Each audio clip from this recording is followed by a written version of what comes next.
Hello everyone, welcome to the topic Curriculum Vitae. Curriculum is a Latin term for course and vitae for life. So curriculum vitae is Latin for course of life. And in curriculum vitae, we usually shorten as CV, we document our course of life. Not everything, we are talking about our professional course of life. Compare with this curriculum vitae, we have another one that we call resume. It's a French term, and this resume is the same as CV. The only difference is that this is a shortened or summary of a shortened version of CV. The contents are the same, means they are similar. Only the details have been compressed in a resume.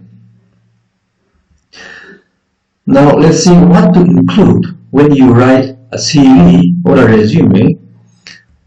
First of all, you include your contact information, your personal details, which is optional, objective, education, employment history, professional qualifications, computer skills, awards if you have won any, publications, professional memberships, and even interests. This is what to include, and let's see one by one in detail. First of all, your contact information. What to include in contact information? First of all, your name. Example is given here. Then your address here, complete postal address. Whether you will give your telephone number if you have. Most people these days do not have telephone numbers, so you can remove it if you don't. So you can just write your cell phone number. Then your email, and your email ID here, it is better to be short, at the same time unique to your name, so that your email ID is identifiable with your name.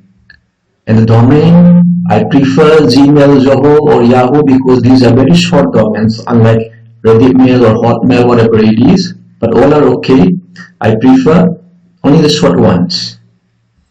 Now coming to personal details. We have the date of birth, place of birth, citizenship, visa status, gender, marital status, spouse name, children. These are all personal details, but we never include such things in a resume because we have no space for such things in resume. But sometimes some people include these in their CV. But remember, it is optional. And coming to objective. Objective is the one that gives focus to your CV or resume. It gives the reader the information they will know immediately what you are looking for and if you are a good candidate for the advertised post or not. And you have to tailor your objective according to the post you apply. For example, you want to be an engineer and you did not get a job for engineer and you are applying for a teacher. If you say that your objective is to be an engineer, then you won't get called for interview in a teaching post. So it has to be tailored according to the post applied. Now coming to education. Here it includes the dates, the measures and details of degrees, trainings and certification. Generally we start with our high school, then graduate and university, and even postdoctoral training if you have any. And coming to employment history. Here you list your employment in chronological order, starting with the present means reverse chronology order. It includes your position details and the dates, and which states your work history and the academic positions or the positions you have, research and training if any. This is your employment history. Then coming to your professional qualification, what to include here? You include any certifications or accreditations you have achieved in the past, you include here. Coming to computer skills, it's a must these days, but what to include? We include only the relevant skills, relevant to the post applied. Irrelevant ones, we don't need to include, even if we have many. Now coming to awards, yes, if you have won any significant awards in the past years, you can include it here. Then publications, if applicable, yes, it is applicable if you are applying for academic positions. If you have published any book or book chapters, journal articles, or even popular articles, you can list it. This is particularly common in academic jobs. And coming to professional membership, are you a member of any club or NGO, or for that matter, any other professional bodies, you can include it here. Then coming to interest. So there's a difference here between hobby and interest. So hobbies are the things that you do it regularly, you enjoy doing it regularly, and you do it frequently. And what about interest? Interests are those things that you find compelling and look forward to encountering it, but you don't do it regularly. You look forward to do it. So there's a difference between hobby and interest, and usually we have to focus on interest. And we include this. If you have limited work experience, then you can include this one. Then you are new to industry and the job you apply corresponds to your hobby and interest, then it is very good to include your interest here. Now coming to what not to include. Your photo. This is optional. Most people do not include photos. And your salary history. You may include your work experience, but salary history is usually avoided. And reasons you left your previous position or positions. Some government posts, they ask this one, if they have the form instead of a resume, they have a form which you have to fill up. Then you can say that it is you are looking for a better position, or let's say a better opportunity.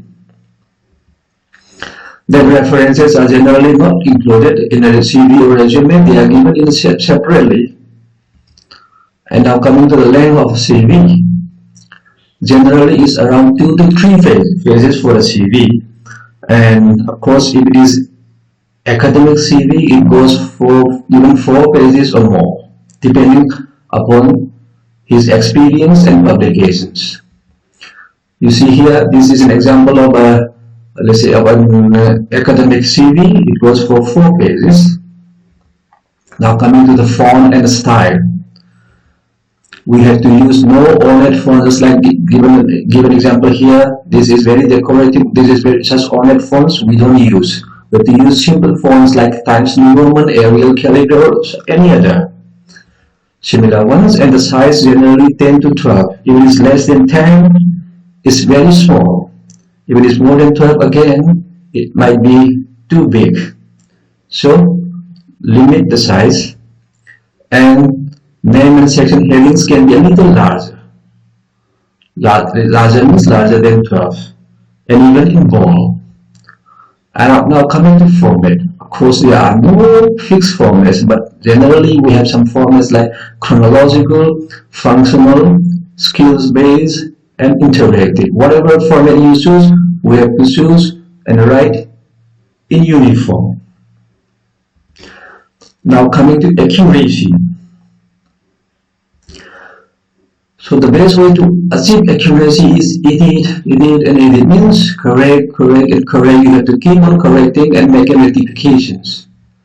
So check for, by editing you check for spelling, grammar, tense, or names of companies and people. Anything that might be wrong, you just check it again and again. And at last get it reviewed by someone else. Now let's have a sample CV here. You look at here. I have got this from this zt.com. This example of CV. This is an academic CV in chronological order. Here, first of all, you see contact details, followed by objective, education, employment, and publication. Of course, the publication will go on to the next pages. Only they started with the books. Many more are yet to come. We won't go in detail here. This is just a sample copy of a CV. Now coming to resume. Just like CV, resume has got chronological, functional, skills-based, as well as interactive, interactive formats. So let's see a chronological format. Here you have a look here. This I have got from Vitae online writing lab. You see here, this is a chronological format of CV. You look at the experience here. All the experience has been listed in chronological order. You see here, 2008, then here 2009, now coming here 2010. So it is in reverse chronological order. Of course, in the beginning it is also given here 2005, 6, 7 here. So this is chronological order. Chronological format of a resume. Now let's come to functional. If you observe here, you see here, your experience, here your present experience, your experience as a president here, where you have these things, then your experience as an assistant CM, your experience as CM, like this. It is listed up according to the function, not according to history. Now so let's compare these two, chronological and functional. The main difference lies here.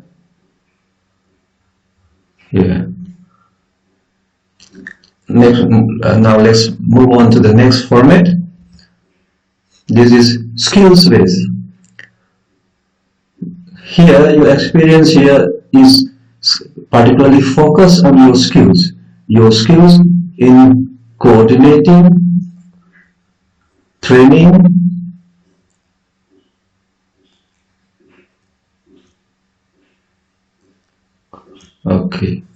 training. Of course, your work experience is listed here. So the focus is on your skills. Now another format is here, interactive format. This interactive format is very common and popular, particularly for those people who have got lots of experience in skills. So many skills and experience that it is hard to include, to complete in a single page resume. So you use interactive format and compress everything in a single page. This is also from Vitae online writing lab. Let's have another example of this interactive format here. You see here, this is a resume of Elon Musk. I got this from the Indian Express website a few years back. This is a beautiful interactive format of resume. Of course, not prepared by Elon Musk, but by somebody else. So this is how we prepare resumes and CVs. And now, how best to prepare a quick and easy way to prepare this resume or CVs is that we should use templates. Templates in our documenting software, be it Microsoft Word or let's say any other, in LibreOffice, whatever you use, we have got templates. Even online templates, many are there. If we use them, we can finish them very quickly and easily, which we will see in the next video. Thank you.